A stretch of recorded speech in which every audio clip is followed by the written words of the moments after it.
Hello বন্ধুরা, কেমন আছেন সবাই? আবার চলে আসলাম একটা ব্লগ নিয়ে। তো দেখুন, কালকে ছিল শুক্রবার, কালকে থেকে আমি কোনো ভিডিও পোস্ট করতে পারিনি।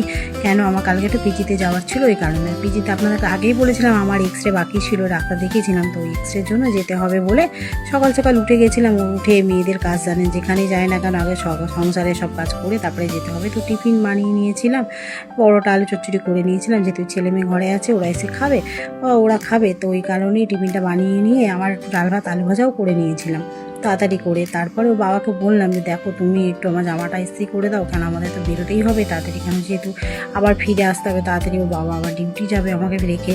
তো ওই কারণে আমার তাড়াতাড়ি করে নিয়েছি। ওর বাবা আমার জামাটা ইস্ত্রি করে দিল, করে দিয়ে তারপর ওর বাবার আমি স্নান টান করে দুজনে মিলে বেরিয়ে গেছি। তো বেরিয়ে যাওয়ার পর দেখুন, কালীঘাট যেতে গিয়ে কালীঘাটে যে কালী মন্দিরটা দেখুন, আপনাদেরকে বাইরে থেকে দেখাচ্ছি, আমি আর পুরো ভিডিওটা করিনি, আমি অল্পই করেছি। তারপরে গিয়ে দেখি আমার নাতি বড় যা সব চলে এসছে, কারণ নাতিটাকে ডাক্তার দেখাবে বলে। তো লিফটে ও তো উৎপাত করে, প্রচুর উৎপাত করে, তো ওকেও দেখিয়ে টেকিয়ে দিল। আমার বড় ওই জন্য দেরি হয়ে গেল, আমার বড় ডিউটি করতে পারিনি।